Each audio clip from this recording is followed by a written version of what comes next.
Hello everyone, welcome to the study with Mayank. मैं हूं आपका मयंक। हम लोगों की यहां पर क्लास 9th की एनसीईआरटी ज्योग्राफी की सीरीज चल रही है। आज आपका इसी क्रम में अध्याय 5वां है। यहां पर हम लोग प्राकृतिक वनस्पति और वन्य प्राणी के बारे में पढ़ेंगे। तो चलिए स्टार्ट करते हैं आज का वीडियो। देखते हैं हमें क्या क्या डिस्कस करना है यहाँ पर। आज के अध्याय में हम लोग भारत में पाई जाने वाली प्राकृतिक वनस्पति और यहाँ के वन्य प्राणियों के बारे में चर्चा करेंगे। देखिए, जैसा कि आप लोग जानते हैं कि हमारे यहाँ पर विविध स्तरों पर विविधता पाई जाती है। हमारे यहाँ पर जो स्थलाकृतियाँ पाई जाती हैं, यानी हमारे यहाँ पर पर्वत, पठार, इसके अलावा मैदान और जो आपके मरुस्थल हैं, कोस्टल एरिया हैं, तटीय इलाके हैं, ये सब पाए जाते हैं। तो हमारे यहाँ पर जो भूआकृतियाँ हैं, इनमें विविधता पाई जाती है। इसके अलावा हमारे यहाँ जो जलवायु है, हमारे यहाँ पर जो भिन्न भिन्न प्रदेश हैं, उन प्रदेशों की जलवायु में भी विविधता देखने को मिलती है। वैसे देखा जाए तो हमारे भारत की जलवायु मानसूनी प्रकृति की है, लेकिन फिर भी हमारे यहाँ स्थानीय स्तर पर या फिर क्षेत्रीय स्तरों पर जलवायु में विविधता पाई जाती है। हमारे यहाँ पर जो वर्षा होती है, वर्षा की मात्रा में भी विविधता देखने को मिलती है। हमारे भारत के कुछ राज्य ऐसे हैं, कुछ इलाके ऐसे हैं जहाँ पर 400 सेंटीमीटर से ज़्यादा वर्षा होती है। वहीं कुछ इलाके ऐसे भी हैं जहाँ पर पूरे साल में 10 सेंटीमीटर से भी कम वर्षा होती है। तो इसी वजह से हमारे यहाँ जो वनस्पतियाँ होती हैं, उनमें हमें भिन्नता देखने को मिलती है। इसके अलावा हमारे यहाँ पर जो मिट्टियाँ पाई जाती हैं, मिट्टी भी एक बहुत बड़ा कारक है किसी वनस्पति को उपजाने के लिए। तो हमारे यहाँ पर मिट्टियों में भी विविधता देखने को मिलती है। तो इसी कारण से हमारे यहाँ जो जैव विविधता है या फिर जो प्राकृतिक वनस्पति की विविधता है, ये प्रचुर मात्रा में है। हमारा देश भारत जो है, ये विश्व के मुख्य 12 जैव विविधता वाले देशों में से एक है। लगभग 47,000 विभिन्न जातियों के पौधे पाए जाने की वजह से यह देश जो है, यानी हमारा देश जो है, ये विश्व में 10वें स्थान पर आता है और एशिया के देशों में 4थे स्थान पर आता है। यानी हमारे देश में करीब 47,000 विभिन्न जातियों के पौधे पाए जाते हैं। तो इस आधार पर हमारा देश वर्ल्ड में जो है 10वें स्थान पर आता है और एशिया में अगर काउंट करें तो एशिया में 4थे स्थान पर आता है। भारत में लगभग 15,000 फूलों के पौधे पाए जाते हैं, जो कि विश्व में फूलों के पौधों का 6% हैं। इस देश में बहुत से बिना फूलों के पौधे भी हैं, जैसे कि फर्न है, शैवाल, एल्गी, कवक, फंजाई, ये भी पाई जाती हैं। इसके अलावा भारत में लगभग 90,000 जातियों के जानवर और विभिन्न प्रकार की मछलियाँ ताजे और समुद्री पानी में पाई जाती हैं। यानी हमारे यहाँ जीव जो विविधता है, जैव विविधता है, वो भी आप देख पा रहे हैं कितनी ज़्यादा मात्रा में है। आगे यहाँ पर प्राकृतिक वनस्पति का मतलब समझाया गया कि प्राकृतिक वनस्पति होती क्या है। देखिए, प्राकृतिक वनस्पति उस वनस्पति को कहते हैं जो बिना किसी मानवीय हस्तक्षेप के अपने आप स्वतः उगती है, तो उसे प्राकृतिक वनस्पति कहा जाता है। तो यहाँ पर वही चीज़ बताई गई है कि प्राकृतिक वनस्पति का अर्थ है कि वनस्पति का वह भाग जो कि मनुष्य की सहायता के बिना अपने आप पैदा होता है और लंबे समय तक उस पर मानवीय प्रभाव नहीं पड़ता है। तो इस प्रकार की जो वनस्पति होती है, वो प्राकृतिक वनस्पति कहलाती है। देखिए, प्राकृतिक वनस्पति को अक्षत वनस्पति भी कहते हैं। अक्षत का मतलब, क्योंकि इसको जो है मानव ने छुआ नहीं है, मानव ने इसमें कोई हेरफेर नहीं की है, मानव ने इसमें जो कोई किसी प्रकार की हानि नहीं पहुंचाई है, इसी वजह से प्राकृतिक वनस्पति को अक्षत वनस्पति भी कहा जाता है। वर्तमान में आप लोग देख रहे होंगे, मानव ने अपने उद्देश्यों को पूरा करने के लिए वनों को, जो जंगल वगैरह, उन्हें अंधाधुंध तरीके से काटा है। इसी वजह से हमारे यहाँ जो पारितंत्र है वो बहुत ज़्यादा बिगड़ चुका है, हमारे यहाँ जो इकोसिस्टम है वो बिगड़ चुका है। तो जरूरी ये है कि अगर हमें अपना पर्यावरण बचाना है तो हमें जो प्राकृतिक वनस्पतियाँ हैं उनको काटने से, उनका दोहन करने से रोकना होगा। अतः विभिन्न प्रकार की कृषिगत फसलें, फल और बागान वनस्पति का भाग तो हैं, लेकिन ये प्राकृतिक वनस्पति में नहीं है। यानी आपके मन में एक सवाल आता होगा कि क्या हम जो खेती करते हैं या फिर जो फल इत्यादि उगाते हैं, फलों के बागान लगाते हैं या फिर अन्य वनस्पतियां उगाते हैं, क्या वो प्राकृतिक वनस्पति हैं? देखिए, प्राकृतिक वनस्पति का मतलब होता है कि स्वतः उगने वाली वनस्पतियां। अब आप अगर किसी जंगल में जाएं तो आप देखेंगे जंगल में पौधों में कोई साम्य नहीं होता है। कहीं पर आपको आम का पौधा मिल जाएगा तो कहीं पर आपको आम के बगल में नीम का मिल जाएगा या किसी और का पौधा मिल जाएगा। जबकि अगर आप कोई बाग वगैरह लगाते हैं तो बाग में क्या होता है, एक ही प्रकार के पौधे होते हैं। अगर आप फसल उगाते हैं, फसलों में क्या होता है, कोई एक प्रकार की फसल उगाते हैं, एक या दो प्रकार की फसल उगाते हैं। जबकि जो प्राकृतिक वनस्पति होती है, वहां पर क्या होती है, विविधता होती है। यानी वहां पर अनगिनत प्रकार की प्रजातियां देखने को मिलती हैं। वह वनस्पति जो कि मूल रूप से भारतीय है, उसे देशज कहा जाता है। यानी कुछ पेड़ पौधे ऐसे होते हैं जो कि केवल आपके भारतीय उपमहाद्वीप में ही उगते हैं, उन्हें देशज वनस्पति कहा जाता है। और कुछ हमारे यहाँ पेड़ पौधे ऐसे हैं जो कि दुनिया के भिन्न देशों से आयात करके लाए गए हैं। लेकिन जो पौधे भारत के बाहर से आए हैं उन्हें विदेशज पौधे कहा जाता है। जैसे कॉफी का पौधा है तो कॉफी का पौधा भारतीय मूल का नहीं है। इसके अलावा जो आपका चाय का पौधा है, ये भी भारतीय मूल का नहीं है। तो ऐसे बहुत सारे पौधे हैं जो कि भारतीय मूल के नहीं है, अन्य देशों से लाए गए हैं, तो ये सब विदेशज पौधे कहलाते हैं। वनस्पति जगत शब्द का जो अर्थ है ये किसी विशेष क्षेत्र में किसी समय में पौधों की उत्पत्ति से है। यानी वनस्पति जगत का मतलब होता है किसी विशेष क्षेत्र में किसी समय में पौधों की उत्पत्ति को वनस्पति जगत के अंतर्गत रखा जाता है। यहाँ पर बताया गया है कि वनस्पति और जो वन्य प्राणी हैं इनमें इतनी विविधता कुछ कारणों से है। यहाँ पर वो कारण बताए गए हैं। तो सबसे पहला कारण है धरातल। देखिए धरातल में 2 फैक्टर आ जाएंगे। एक तो भूभाग आ जाएगा, जैसा कि आपको मैंने बताया था, जो स्थलाकृतियां आपके कहीं कहीं पे पर्वत हैं, पठार हैं, कहीं पर उबड़ खाबड़ मैदान है, समतल मैदान है, तटीय राज्य हैं, आपके मरुस्थल हैं। तो ये सभी चीज़ें जो हैं ये वनस्पतियों को उगने में काफ़ी ज़्यादा प्रभावित करती हैं। जैसा कि आप लोग जानते हैं जो आपकी नदी घाटियाँ हैं, नदी घाटियों के मैदान काफ़ी ज़्यादा उपजाऊ माने जाते हैं और उपजाऊ भूमि पर प्राय कृषि की जाती है। वहीं जो ऊबड़ या असमतल भूभाग है, जो आपके ऊबड़ खाबड़ या असमतल भूभाग होते हैं उन पर जंगल या फिर घास के मैदान उगते हैं और इनमें वन्य प्राणियों को आश्रय मिलता है। वहीं जो समतल मैदान होते हैं या उपजाऊ मैदान होते हैं वहाँ पर क्या है, प्राय कृषि की जाती है। इसके अलावा मिट्टियाँ, जैसा कि आप लोग जानते हैं कि हमारे देश में विभिन्न प्रकार की सेलें पाई जाती हैं और विभिन्न प्रकार की सेलों से भिन्न भिन्न प्रकार की मिट्टियों का विकास भी होता है। तो हमारे भारत में विभिन्न स्थानों पर अलग अलग प्रकार की मिट्टी भी पाई जाती है जो कि विविध प्रकार की वनस्पति का आधार है। जैसे बताया गया है कि मरुस्थल की जो बलुई मिट्टी है इसमें कटीली झाड़ियाँ और नदियों के जो डेल्टा क्षेत्र हैं उनमें पर्णपाती वन पाए जाते हैं। वहीं पर्वतों की ढलानों में जहाँ मिट्टी की परत गहरी है वहाँ पर संकुधारी वन पाए जाते हैं। अगला कारक है जलवायु। देखिए जलवायु में भी यहाँ पर 3 कारक आ जाएंगे। तो तापमान आ जाएगा, सूर्य का प्रकाश आ जाएगा और वर्षण आ जाएगा।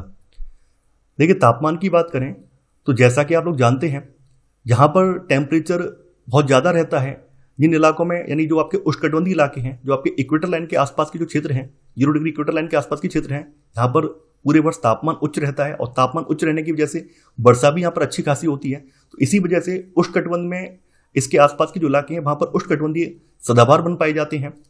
तो यहाँ पर तापमान के बारे में बताया गया है। और देखिए जैसा कि आप लोग पहले पढ़ चुके हैं, जैसे जैसे हम ऊंचाई पर बढ़ते जाते हैं तापमान में गिरावट आती जाती है। यही कारण है कि पहाड़ों पर ऊपर बढ़ने पर जो पहाड़ों पर वनस्पतियां पाई जाती हैं उन वनस्पतियों में भी विविधता देखने को मिलती है। तो हिमालय पर्वत की ढलानों और प्रायद्वीपीय की पहाड़ियों पर 915 मीटर की ऊंचाई से ऊपर जो तापमान है इसमें गिरावट आती है। और तापमान में गिरावट जो है ये वनस्पति के पनपने और बढ़ने को प्रभावित करती है और उसे उष्णकटिबंधीय से उपोष्ण, शीतोष्ण और अल्पाइन वनस्पतियों में परिवर्तित करती है। देखिए जैसा आप लोग जानते हैं जैसे जैसे आप पहाड़ पर ऊंचाई पर बढ़ते जाते हैं वैसे वैसे वनस्पतियों के जो प्रकार हैं उनमें विविधता देखने को मिलती है। जो पहाड़ों के गिरिपाद होते हैं, गिरिपादों में उष्णकटिबंधीय वनस्पति पाई जाती है और थोड़ा सा आप ऊपर बढ़ेंगे तो उपोष्णकटिबंधीय वनस्पति पाई जाती है। उससे ऊपर शीतोष्ण, फिर आपकी अल्पाइन टाइप की वनस्पति है वो देखने को मिलती है। इसके अलावा सूर्य का प्रकाश, देखिए सूर्य का प्रकाश भी जो है एक बहुत बड़ा कारक है। किसी प्रकार की वनस्पति को ग्रो करने में सूर्य का प्रकाश अहम होता है। तो किसी भी स्थान पर सूर्य के प्रकाश का समय उस स्थान के अक्षांश, समुद्र तल से ऊंचाई और ऋतु पर निर्भर करता है। ये डिपेंड करता है कि वो स्थान जो है कहाँ पर पड़ रहा है, उसका अक्षांश क्या है, समुद्र तल से उस स्थान की ऊंचाई क्या है या फिर कौन सी ऋतु है, ये सब चीज़ें निर्भर करती हैं। प्रकाश जो है ये अधिक समय तक मिलने की वजह से वृक्ष जो है गर्मी की ऋतु में जल्दी से बढ़ते हैं। यानी प्रकाश अगर उन्हें अच्छी मात्रा में मिलता है तो जो पेड़ पौधे होते हैं वो आसानी से जल्दी से बढ़ते हैं। इसके अलावा वर्षण, यानी वर्षण की मात्रा भी जो है पेड़ पौधों या वनस्पतियों को उगने में प्रभावित करती है। जिन इलाकों में बहुत ज़्यादा बारिश होती है वहाँ पर सघन वनस्पति पाई जाती है और ऐसे इलाके जहाँ पर वर्षा बहुत कम होती है वहाँ पर कटीली वनस्पतियाँ या झाड़ियाँ पाई जाती हैं या फिर बिल्कुल ना के बराबर वनस्पति वहाँ पर पाई जाती है। अब देखिए जो प्राकृतिक वन है उनके बारे में चर्चा की गई है। देखिए जैसा कि आप लोग जानते हैं वन जो है ये नवीकरण योग्य संसाधन है। यानी वन नवीकरण योग्य संसाधन इसलिए है अगर हम वनों का दोहन करते हैं और दोहन करने के बाद फिर से इनको हम उगाते हैं तो ये उगाते हैं, तो वन एक नवीकरण योग्य संसाधन है। हालांकि फिर भी अगर हम इनका अंधाधुंध तरीके से दोहन करते हैं तो ये हमारे प्राकृतिक तंत्र को क्षति पहुंचाते हैं। यानी हमारा पूरा का पूरा जो इकोसिस्टम है उसका जो सामंजस्य है वो बिगड़ जाता है। तो फिर भी हमें इनको जो है उचित ढंग से दोहन करना चाहिए। यानी वन जो है नवीकरण योग्य संसाधन है और वातावरण की जो गुणवत्ता है इसे बढ़ाने में मुख्य भूमिका निभाते हैं। जैसा कि आप लोग जानते हैं वनों से जो है जो आपके आसपास का जो वातावरण है ये साफ होता है। वन जो है आपके पर्यावरण को साफ करने में मदद करते हैं। आपके पर्यावरण में मौजूद जो विषैली गैस वगैरह हैं उनको नियंत्रित करने में मदद करते हैं, वर्षण को प्रभावित करते हैं। तो यहाँ पर वही सब चीज़ें बताई गई हैं कि ये स्थानीय जलवायु, मृदा अपर्दन यानी पौधों की जो जड़ें होती हैं मिट्टी के अपर्दन को रोकती हैं। इसके अलावा नदियों की धारा को नियंत्रित करती हैं। वन जो है ये बहुत सारे उद्योगों के आधार होते हैं और कई सारे जो समुदाय हैं जो कि इन जंगलों में रहते हैं उनको जीविका भी प्रदान करते हैं। इसके अलावा वन जो है ये पवन तापमान को नियंत्रित करते हैं और वर्षण को प्रेरित करने में भी सहायता करते हैं। यानी कि जिन इलाकों में वन सबसे ज़्यादा होते हैं, जैसे उष्णकटिबंधीय इलाके हैं, वहाँ पर वन सबसे ज़्यादा पाए जाते हैं, तो वहाँ पर वर्षा भी बहुत ज़्यादा होती है। इसके अलावा जो वनों के पेड़ पौधे हैं, इनके पेड़ पौधों के मरने से, इनके पेड़ पौधों के टूटकर गिरने से जब ये सड़गल जाते हैं तो इससे मृदा को जीवाश्म मिलता है, क्योंकि इनके जो सड़े गले अवशेष होते हैं वो ह्यूमस बन जाते हैं और ह्यूमस मिट्टी को जो है पोषक तत्व प्रदान करते हैं, तो इनसे मृदा को जीवाश्म मिलता है। अब यहाँ पर पारिस्थितिकी तंत्र के बारे में बताया गया है। देखिए, पारिस्थितिकी तंत्र की अवधारणा के बारे में हम लोग बहुत पहले से पढ़ते आ रहे हैं। तो यहाँ पर वही सब चीज़ें लिखी हुई हैं कि किसी क्षेत्र के जो पादप हैं, किसी क्षेत्र के जो पादपों की प्रकृति है, ये काफ़ी हद तक उस क्षेत्र के जो प्राणी जीवन है उसको प्रभावित करती है। यानी कहने का मतलब ये है, किसी इलाके में जैसे पेड़ पौधे होंगे तो ठीक वैसे ही वहाँ पर जानवर भी होंगे, उनके जानवरों को, जीवन को भी वो पेड़ पौधे प्रभावित करते होंगे। तो किसी भी क्षेत्र के पादप और प्राणी ये आपस में अपने भौतिक पर्यावरण से अंतर संबंधित होते हैं और एक पारिस्थितिकी तंत्र का निर्माण करते हैं। मनुष्य की अगर बात की जाए तो मनुष्य भी इस पारिस्थितिकी तंत्र का ही एक अविच्छिन्न अंग है, यानी मनुष्य भी इस पारिस्थितिकी तंत्र के अंतर्गत ही आता है। देखिए, जैसा कि आप लोग जानते हैं, पूरी दुनिया में जितने भी प्राणी पाए जाते हैं उन सभी प्राणियों में केवल मनुष्य के पास ही बुद्धि है, केवल मनुष्य के पास ही दिमाग है, और मनुष्य ने अपना दिमाग एक्स्ट्रा लगा लगा के जो पारिस्थितिकी तंत्र है उसको लगातार नुकसान पहुंचाया है। क्यों पहुंचाया है? क्योंकि मनुष्य ने अपना फायदा देखा है। मनुष्य ने अपने फायदे के लिए जो पारिस्थितिकी तंत्र है उसको नुकसान पहुंचाया है। नुकसान पहुंचाने की वजह से बहुत सारी जो प्राकृतिक वनस्पतियां हैं वो या तो विलुप्त होने के कगार पर पहुंच गई हैं या फिर उनको बहुत ज़्यादा क्षति पहुंची है। जब प्राकृतिक वनस्पतियां नष्ट होती हैं तो उनमें जो आश्रय प्रदान करने वाले जो जानवर हैं, जिनको वहां पर आश्रय मिलता है, उनके आवास भी नष्ट हो जाते हैं। तो ऐसे करके जो वन्य जातियां हैं या फिर वन्य जीव हैं उनको भी नष्ट होने का खतरा बना रहता है। तो मानव के अंधाधुंध दोहन की वजह से कई सारी जो वन्यजीव प्रजातियां हैं वो या तो विलुप्त हो गई हैं या फिर विलुप्त होने के कगार पर पहुंच गई हैं। धरातल पर एक विशिष्ट प्रकार की वनस्पति या प्राणी जीवन वाले विशाल पारिस्थितिकी तंत्र को जीवोम कहते हैं। देखिए, जीवोम का मतलब होता है कि या तो एक विशिष्ट प्रकार का प्राणी हो, विशिष्ट प्रकार का वनस्पति हो, या पूरा का पूरा एक विशाल पारिस्थितिकी तंत्र केवल एक प्रकार का ही हो। जैसे जलीय पारिस्थितिकी तंत्र है तो हम जलीय को बायोम कह सकते हैं। जैसे आपका जो मैंग्रोव वन वाला पारिस्थितिकी तंत्र है तो इसको हम मैंग्रोव बायोम कह सकते हैं। तो धरातल पर एक विशिष्ट प्रकार की वनस्पति या प्राणी जीवन वाले जो विशाल पारिस्थितिकी तंत्र होते हैं उनको जीवोम कहा जाता है। और जीवोम की जो पहचान है ये पादप पर आधारित होती है, यानी वहां पर कौन से पादपों की बहुलता है उस पर जीवोम की पहचान आधारित होती है। जैसे मैंग्रोव वन बायोम जो है वो यहाँ पर एक यूनिक एग्जाम्पल है। आगे यहाँ पर वनस्पति के प्रकार बताए गए हैं, टाइप्स ऑफ वेजिटेशन। तो हमारे देश में विभिन्न प्रकार की प्राकृतिक वनस्पतियां पाई जाती हैं। सबसे पहले आ जाते हैं उष्णकटिबंधीय वर्षा वन। देखिए, उष्णकटिबंधीय वर्षा वन जो है ये उन इलाकों में पाए जाते हैं जहां पर वर्षा 200 सेंटीमीटर से अधिक होती है और थोड़े समय के लिए शुष्क ऋतु पाई जाती है। तो उन इलाकों में उष्णकटिबंधीय सदाबहार वन पाए जाते हैं। ये वन जो है पश्चिमी घाटों के अधिक वर्षा वाले क्षेत्रों में, लक्षद्वीप, अंडमान और निकोबार द्वीप समूहों, असम के जो ऊपरी भाग हैं यानी उत्तर पूर्वी जो आपके राज्य हैं, और तमिलनाडु का जो तट है जहां पर 200 सेंटीमीटर से ज़्यादा वर्षा होती है, इन हिस्सों में ये उष्णकटिबंधीय वर्षा वन पाए जाते हैं। देखिए, चूंकि इन वनों के जो वृक्ष होते हैं ये काफ़ी ज़्यादा ऊंचाई वाले होते हैं, यानी इनके वृक्ष जो है 60 मीटर या फिर इससे अधिक ऊंचाई वाले होते हैं, और इन वनों के वृक्ष इतने ज़्यादा सघन होते हैं कि दिन के समय में भी सूर्य की किरणें इन जंगलों के धरातल तक नहीं पहुंच पाती हैं। दिन के समय में भी यहाँ पर अंधेरा सा छाया रहता है। तो ये जो वन है, इन वनों के जो वृक्ष हैं पूरे साल हरे भरे रहते हैं। तो इसी वजह से इन वनों को जो सदाबहार वन भी कहा जाता है। देखिए, इन वनों में पाए जाने वाले व्यापारिक महत्व के कुछ वृक्ष बताए गए हैं। जैसे आबनूस है जिसको एबोनी कहा जाता है, महोगनी, रोजवुड, रबड़ और सिनकोना, ये इन वनों में पाए जाने वाले कुछ महत्वपूर्ण वृक्ष हैं। इन वनों में सामान्य रूप से पाए जाने वाले जानवरों में हाथी, बंदर, लेम्बुर और हिरण हैं। वहीं एक सींग वाले गैंडे जो हैं असम और पश्चिम बंगाल के दलदली क्षेत्र में पाए जाते हैं। इसके अतिरिक्त इन जंगलों में कई प्रकार के पक्षी, चमगादड़ और कई प्रकार के रेंगने वाले जीव भी इनमें पाए जाते हैं। इसके बाद आ जाते हैं आपके उष्णकटिबंधीय पर्णपाती वन। देखिए, उष्णकटिबंधीय पर्णपाती वन जो है ये भारत के सबसे बड़े क्षेत्र में फैले हुए वन है। कई बार पूछा जाता है कि भारत की विशाल भूमि पर किस प्रकार के वनों की विविधता ज़्यादा है, तो हमारे देश में उष्णकटिबंधीय पर्णपाती वनों की विविधता ज़्यादा देखने को मिलती है। ये हमारे देश के एक बड़े क्षेत्रफल में फैले हुए हैं।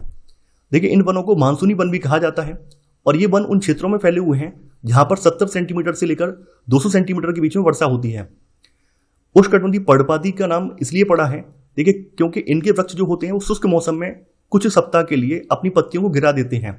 तो यहाँ पे वही चीज बताई गई है कि इस प्रकार के वनों में जो पौधे हैं वो शुष्क ग्रीष्म ऋतु में 6 से लेकर 8 सप्ताह के लिए अपनी पत्तियां गिरा देते हैं। जल की उपलब्धि के आधार पर इन वनों को आर्द्र या फिर शुष्क पर्णपाती वनों में विभाजित किया जाता है। देखिए आर्द्र या नम पर्णपाती वन कहाँ पाए जाते हैं? आर्द्र या नम पर्णपाती वन वहां पाए जाते हैं जहां पर वार्षिक वर्षा 100 सेंटीमीटर से लेकर 200 सेंटीमीटर के बीच में होती है। तो ये वन जो है देश के पूर्वी भागों में, उत्तर पूर्वी राज्यों में, हिमालय के गिरिपथ प्रदेशों में, झारखंड, पश्चिमी उड़ीसा, छत्तीसगढ़ और पश्चिमी घाटों के जो पूर्वी ढाल हैं इनमें ये वन पाए जाते हैं। देखिए आर्द्र पर्णपाती वनों की सबसे प्रमुख प्रजाति वृक्षों की जो है सागौन है। इसके अलावा यहाँ पर बांस, साल, शीशम, चंदन, खैर, कुसुम, अर्जुन और सहतूत के वृक्ष भी यहाँ पर पाए जाते हैं। शुष्क पर्णपाती वन उन क्षेत्रों में पाए जाते हैं जहाँ पर 70 सेंटीमीटर से लेकर 100 सेंटीमीटर के बीच में वर्षा होती है। तो ये वन जो है प्रायद्वीपीय पठार के वर्षा वाले क्षेत्रों में, उत्तर प्रदेश में और बिहार के मैदानों में पाए जाते हैं। विस्तृत क्षेत्रों में प्राय इनमें सागौन, साल, पीपल और नीम के वृक्ष उगते हैं। देखिए जो आपके शुष्क पर्णपाती वन क्षेत्र हैं उनके बड़े भाग को जो है, एक बहुत बड़े भाग को कृषि कार्य के लिए साफ कर लिया गया है। इसलिए शुष्क पर्णपाती वनों का जो क्षेत्रफल है वो कम हो गया है, क्योंकि इनका एक बहुत बड़ा जो भाग है वो कृषि कार्य के लिए साफ कर लिया गया है। इन जंगलों में पाए जाने वाले जानवरों में प्राय शेर, सुअर, हिरण और हाथी हैं। इसके अलावा इनमें विविध प्रकार के पक्षी, छिपकली, सांप और कछुए भी यहाँ पर पाए जाते हैं। तीसरे नंबर पर आ जाते हैं आपके कटीले वन और झाड़ियाँ। देखिए कटीले वन और झाड़ियाँ ये उन क्षेत्रों में उगते हैं जहाँ पर 70 सेंटीमीटर से कम वर्षा होती है। तो वहाँ पर प्राकृतिक वनस्पति में कटीले वन और झाड़ियाँ पाई जाती हैं। और इस प्रकार की वनस्पति जो है देश के उत्तर पश्चिमी भागों में, खास करके जो राजस्थान का पश्चिमी रीजन है उसमें, जिनमें गुजरात आ जाता है, राजस्थान है, छत्तीसगढ़, MP, UP, हरियाणा के जो अर्धशुष्क क्षेत्र हैं ये सब सम्मिलित हैं। यहाँ के वृक्षों की बात करें तो अकासिया, खजूर, यूफोर्बिया और नागफनी यानी कैक्टाई यहाँ की मुख्य पादप प्रजातियाँ हैं। देखिए कटीले वन और झाड़ियों वाले जो प्रदेश होते हैं उनकी विशेषता ये होती है, यहाँ के जो वृक्ष होते हैं वो बिखरे हुए होते हैं, यानी सघन नहीं होते हैं बल्कि दूर दूर होते हैं। और इन जो वृक्ष हैं, यानी कटीली झाड़ियाँ या वनों वाले जो वृक्ष हैं, इनकी जड़ें काफ़ी ज़्यादा लंबी होती हैं, क्योंकि इनको जो है जल बहुत अंदर गहराई से खींचना पड़ता है, इसलिए इनकी जड़ें काफ़ी ज़्यादा लंबी होती हैं। इनकी पत्तियां प्राय छोटी होती हैं जिससे कि वाष्पीकरण कम मात्रा में हो, या फिर जहाँ पर मरुस्थल वाले इलाके होते हैं वहाँ पर इनकी पत्तियां जो है कांटों में तब्दील हो जाती हैं ताकि वाष्पीकरण हो ही ना और ये पौधे अपने आप को सर्वाइव कर रख सकें। तो यहाँ पे वही चीज बताई गई है कि शुष्क भागों में झाड़ियां और कटीले पादप पाए जाते हैं। इन जंगलों में प्राय चूहे, खरगोश, लोमड़ी, भेड़िए, शेर, सिंह, जंगली गधा, घोड़े और ऊंट पाए जाते हैं। अब हैं आपके पर्वतीय वन। देखिए जैसा कि आप लोग जानते हैं, जैसे जैसे आप ऊंचाई पर बढ़ते जाते हैं वैसे वैसे तापमान में गिरावट आती जाती है। तो इसी वजह से प्राकृतिक वनस्पतियों में भी हमें अंतर देखने को मिलता है। तो पर्वतीय क्षेत्रों में तापमान की कमी और ऊंचाई के साथ साथ जो प्राकृतिक वनस्पति है इसमें अंतर दिखाई देता है। 1000 मीटर से लेकर 2000 मीटर की ऊंचाई वाले क्षेत्रों में आर्द्र शीतोष्ण कटिबंधीय वन पाए जाते हैं। इनमें चौड़ी पत्ती वाले ओक और चेस्टनट जैसे वृक्षों की प्रधानता होती है। वहीं 1500 से लेकर 3000 मीटर की ऊंचाई के बीच शंकुधारी वृक्ष जैसे कि चीड़, देवदार, सिल्वर फर, स्प्रूस, सीडर आदि पाए जाते हैं। और ये वन जो है प्राय हिमालय की दक्षिणी ढलानों, देखिए यहाँ पर अगर मैं आपको बताऊं तो हिमालय इस तरह से हिमालय है, हिमालय भारत के उत्तर में अवस्थित है। तो हिमालय का दक्षिण वाला हिस्सा ये वाला हिस्सा है और उत्तर वाला हिस्सा ये वाला है। उत्तर वाला जो हिमालय का हिस्सा एकदम वीरान है, उत्तर वाले हिस्से में कोई वनस्पति नहीं पाई जाती है। हिमालय का जो दक्षिण वाला हिस्सा है, यानी जो हम अपने भारत से नीचे की साइड से देखते हैं, दक्षिण वाले हिस्से में ही वनस्पतियां पाई जाती हैं। तो ये वन प्राय जो है हिमालय के दक्षिणी ढलानों, दक्षिण और उत्तर पूर्व भारत के अधिक ऊंचाई वाले जो भाग हैं उनमें पाए जाते हैं। अधिक ऊंचाई पर प्राय शीतोष्ण कटिबंधीय घास के मैदान पाए जाते हैं, यानी अधिक ऊंचाई पर आप बढ़ेंगे तो शीतोष्ण कटिबंधीय घास के मैदान पाए जाते हैं। प्राय 3600 मीटर से अधिक ऊंचाई पर शीतोष्ण कटिबंधीय वनों और घास के मैदानों का स्थान जो है अल्पाइन वनस्पति ले लेती है। तो सिल्वर फर, जूनिपर, पाइन और बर्च इन वनों के प्रमुख वृक्ष हैं। और जैसे जैसे हिमरेखा के निकट पहुंचते हैं, हिमरेखा का मतलब जैसे जैसे जो ऊपर पूरा बर्फीला हिस्सा स्टार्ट होता है, इन वृक्षों के आकार छोटे होते जाते हैं और अंततः झाड़ियों के रूप में बाद में वे अल्पाइन घास के मैदानों में विलीन हो जाते हैं। अधिक ऊंचाई वाले जो भाग हैं इनके, यानी खास करके जो हिमरेखा के पार वाले जो भाग हैं वहां पर मॉस, लिचन घास, इस प्रकार की टुंड्रा वनस्पति पाई जाती है। देखिए जो पहाड़ी या पर्वतीय जो वन है इनका उपयोग गुज्जर और बकरवाल जैसी जो घुमक्कड़ जातियां हैं ये अपने पशुचारण के लिए इनका उपयोग करती हैं। इन वनों में जो है प्राय कश्मीरी महामृग, चित्रा हिरण, जंगली भेड़, खरगोश, तिब्बती बारहसिंगा, याक, हिम तेंदुआ, गिलहरी, रीछ, आइबेक्स और कहीं कहीं पर रेड पांडा, लाल पांडा और घने बालों वाली जो भेड़ बकरियां ये यहां पर पाई जाती हैं। पांचवें प्रकार के वन है आपके मैंग्रोव वन। देखिए मैंग्रोव वन वहां पाए जाते हैं जहां पर खारा पानी होता है, यानी ये जो वनस्पति है ये तटवर्ती क्षेत्रों में जहां पर ज्वार भाटा आता है वहां पर ये पाई जाती है, वहीं की सबसे महत्वपूर्ण वनस्पति है। घने मैंग्रोव जो वन है ये जो है इनके पौधों की जड़ें होती हैं पानी में डूबी रहती हैं। तो मैंग्रोव वन भारत में गंगा, ब्रह्मपुत्र, महानदी, गोदावरी, कृष्णा और कावेरी नदियों के जो डेल्टा भाग हैं यहां पर पाए जाते हैं। गंगा ब्रह्मपुत्र डेल्टा जो है इसमें सुंदरी वृक्ष पाए जाते हैं जिनसे मजबूत लकड़ी प्राप्त होती है। और जैसा कि आप लोग जानते हैं गंगा ब्रह्मपुत्र डेल्टा जो संसार का सबसे बड़ा डेल्टा है, इसे सुंदरबन डेल्टा के नाम से जाना जाता है। देखिए सुंदरबन जो नाम पड़ा है वो सुंदरी वृक्ष से ही नाम इसका पड़ा है। इसके अलावा गंगा ब्रह्मपुत्र डेल्टा में नारियल, ताड़, क्योड़ा, एंगार इनके वृक्ष भी यहाँ पर पाए जाते हैं। गंगा ब्रह्मपुत्र डेल्टा वाले रीजन में रॉयल बंगाल टाइगर जो है यहाँ का फेमस जानवर है। इसके अतिरिक्त यहाँ पर कछुए, मगरमच्छ, घड़ियाल और कई प्रकार के सांप भी इन जंगलों में देखने को मिलते हैं। अब आ जाते हैं आपके औषधि पादप। जैसा कि आप लोग जानते हैं कि हमारे देश में प्राचीन काल से ही चरक और सुश्रुत के टाइम से ही हमारे यहाँ आयुर्वेद पे बहुत ज़्यादा बल दिया गया है और आयुर्वेद में विभिन्न प्रकार के जो आपके औषधि पादप हैं उनके गुणों के बारे में, उनके उपयोग के बारे में बताया गया है।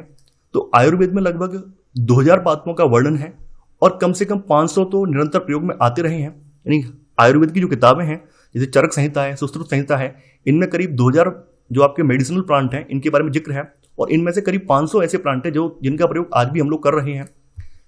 विश्व संरक्षण संघ ने लाल सूची के अंतर्गत 352 पादपों की गणना की है जिसमें से 52 पादप जो है अति संकटग्रस्त हैं और 49 पादपों को विनष्ट होने का खतरा है। तो देखिए भारत में जो औषधि के रूप में प्रयोग होने वाले कुछ पादप हैं उनके बारे में बताया गया है। जैसे सर्पगंधा है, तो सर्पगंधा जो है ब्लड प्रेशर के निदान के लिए प्रयोग होता है, रक्तचाप के निदान के लिए प्रयोग होता है।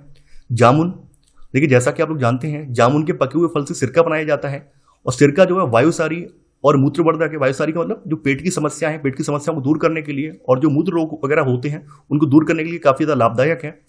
देखिए जामुन से सिरका तैयार किया जाता है, उसमें पाचन शक्ति के गुण भी होते हैं।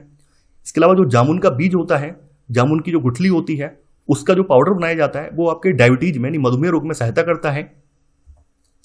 अर्जुन, देखिए अर्जुन के जो पत्ते होते हैं इन पत्तों का रस कान के दर्द के इलाज में सहायता करता है। इसके अलावा जो अर्जुन के पत्ते हैं ये ब्लड प्रेशर में भी काफ़ी ज़्यादा लाभदायक होते हैं। बबूल जो है तो बबूल के पत्ते आँख की फुंसी के लिए लाभदायक हैं और बबूल के पेड़ से गोंद भी प्राप्त होता है जो कि शारीरिक शक्ति की वृद्धि के लिए प्रयोग होता है। आपने सुना होगा कि बबूल के गोंद से बने हुए लड्डू वगैरह बनते हैं। जिनके अंदर शारीरिक दुर्बलता होती है वो लोग बबूल का जो गोंद है उसका प्रयोग जो है खाने में करते हैं जिससे उन्हें स्फूर्ति मिलती है। नीम जो है एंटीबैक्टीरियल प्रकृति का पौधा है, तो नीम जो है जैव और जीवाणु प्रतिरोधक है। तुलसी पादप, तुलसी की अगर बात करें तो जुकाम और खांसी की दवा में इसका प्रयोग होता है। कचनार, कचनार पौधा जो है फोड़ा यानी जो आपके अल्सर टाइप बन जाता है, फोड़ा या जो बड़ी सी फुंसी होती है इसको फोड़ा कहा जाता है, तो ये फोड़ा और दमा रोगों के लिए काफी ज्यादा प्रयोग होता है।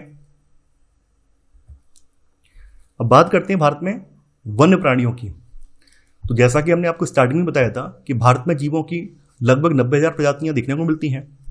देश में 2000 से अधिक पक्षियों की प्रजातियां पाई जाती हैं जो कि कुल विश्व का 13% है, यानी कि संपूर्ण विश्व की 13% पक्षियों की प्रजातियां भारत में पाई जाती हैं। हमारे देश में मछलियों की 2546 प्रजातियां हैं जो कि विश्व की लगभग 12% हैं। भारत में विश्व के 5 से लेकर 8% तक उभयचर, उभयचर का मतलब होता है ऐसे जीव जो कि थल और जल दोनों जगह रह सकते हैं, उन्हें उभयचर कहा जाता है। जैसे मेढक है, मेढक एक उभयचर प्राणी है। तो उभयचरी सरीसृप, सरीसृप मतलब रेंगने वाले स्तनधारी जानवर भी पाए जाते हैं। स्तनधारी जानवरों की अगर बात करें तो इनमें हाथी सबसे ज़्यादा महत्वपूर्ण है और हाथी प्रमुखतः जो है हमारे भारत के असम, कर्नाटक और केरल के उष्ण और आर्द्र वन हैं उनमें पाए जाते हैं। वहीं एक सींग वाला जो गेंडा है ये पश्चिम बंगाल और असम के दलदली क्षेत्रों में पाया जाता है। कच्छ का रन और जो थार मरुस्थल है, देखिए कच्छ के रन में जंगली गधा पाया जाता है और थार मरुस्थल में हमारे यहाँ राजस्थान में ऊंट पाए जाते हैं। इसके अलावा भारतीय भैंसा, नीलगाय, चौसिंघा, छोटा मृग जिसको गैजल कहा जाता है और विभिन्न प्रजातियों वाले हिरण आदि ये कुछ अन्य जानवर हैं जो कि भारत में पाए जाते हैं। इसके अलावा भारत में बंदरों की भी अनेक प्रजातियां देखने को मिलती हैं। देखिए, भारत विश्व का एकमात्र अकेला ऐसा देश है जहां पर शेर और बाघ ये दोनों एक साथ पाए जाते हैं। और भारतीय शेरों का प्राकृतिक वासस्थल जो है गुजरात में गिर के जंगल है।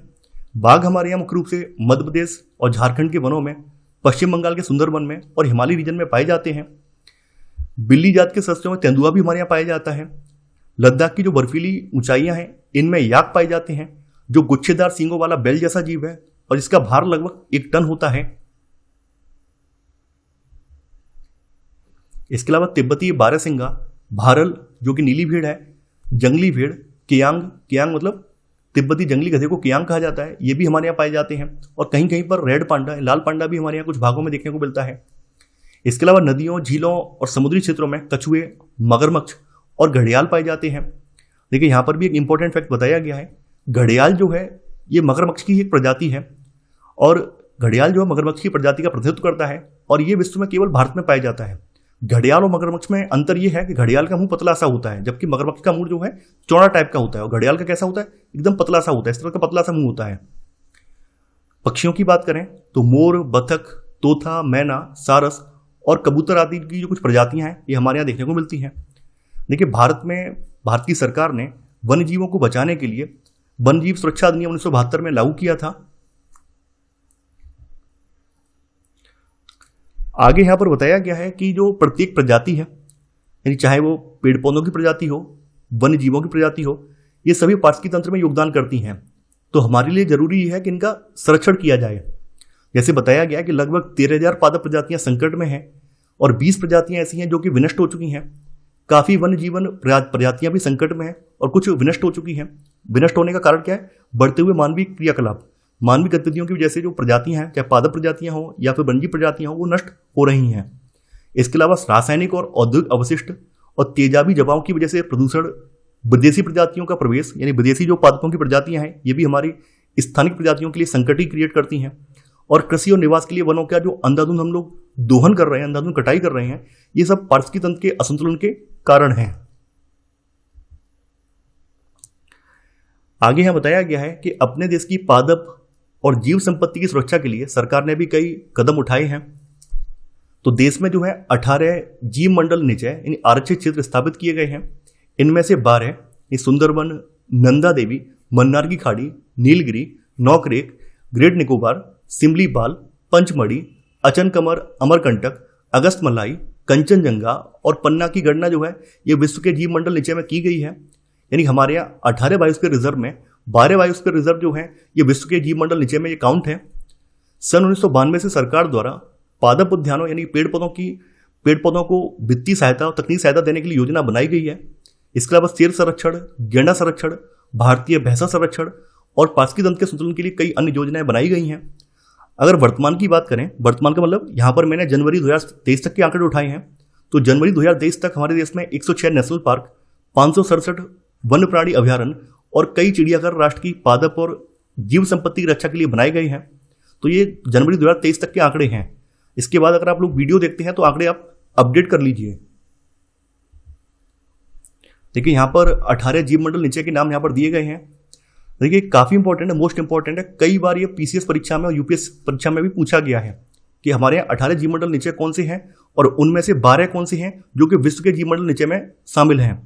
तो 18 के नाम यहाँ पर दिए गए हैं। सुंदरवन है, सिमलीपाल है, कच्छ है, मन्नार की खाड़ी, दिहांग दिबांग, ठंडा रेगिस्तान, नीलगिरी, डिब्रू साइकोवा, शेषाचलम, नंदा देवी, अगस्तमलाई, पन्ना, नौकरेक, कंचनजंगा, ग्रेट निकोबार, पंचमढ़ी, मानस, अचनकमर, अमरकंटक। तो ये हमारे यहाँ 18 बायोस्फीयर रिजर्व हैं, जिनमें से 12 जो हैं ये विश्व जीव मंडल निचय की सूची में शामिल हैं। इसके अलावा हमारे देश में विभिन्न ऋतुओं में कुछ विदेशी पक्षी भी आते हैं और ये पक्षी जो है प्रवास करने के लिए आते हैं। तो यहाँ पर प्रवासी पक्षियों के बारे में बताया गया है, माइग्रेटरी बर्ड्स के बारे में बताया गया है। तो यहाँ पर बताया गया कि भारत के कुछ जो दलदली भाग हैं ये प्रवासी पक्षियों के लिए प्रसिद्ध हैं।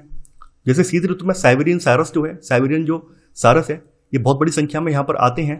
और इन पक्षियों का एक मनपसंद स्थान जो है कच्छ का रण है। यानी कच्छ का जो दलदली प्रदेश है वो इनका एक मनपसंद स्थान है। जिस स्थान पर मरुभूमि समुद्र से मिलती है वहां पर लाल सुंदर कलंगी वाली फ्लेमिंगो हजारों की संख्या में आती हैं और खारे कीचड़ के ढेर बनाकर उसमें ये घोंसले बनाती हैं और अपने बच्चों को पालती हैं। जब इनके बच्चे बड़े हो जाते हैं तो इनको लेकर ये अपने मूल देश में लौट जाते हैं और फिर से उस सीजन के अनुसार भारत में फिर ये प्रवास के लिए आते हैं। तो ये था हमारा आज का वीडियो। आई होप आपको आज का वीडियो पसंद आया होगा। आप लोग इस वीडियो को लाइक और शेयर करना बिल्कुल मत भूलिए। इसके अलावा इस अध्याय से संबंधित जो अभ्यास प्रश्नों वाला वीडियो है वो हमने पहले ही बनवा दिया है, तो प्लेलिस्ट में जाकर उस वीडियो को अवश्य देख लें ताकि आपने जो कुछ भी यहाँ पर पढ़ा है, सीखा है, उसका आप अभ्यास कर पाएं। इसके अलावा अब आपको कोई नोट्स बनाने की आवश्यकता नहीं है। आप डायरेक्ट हमारे टेलीग्राम चैनल पर जाकर इसके नोट्स परचेज कर सकते हैं। इन नोट्स के साथ साथ आपको जो है टेस्ट सीरीज भी दी जाएगी। तो आशा करता हूँ कि आपको ये सीरीज पसंद आ रही होगी। तो आज के लिए इतना ही। Thanks for watching. जय हिंद।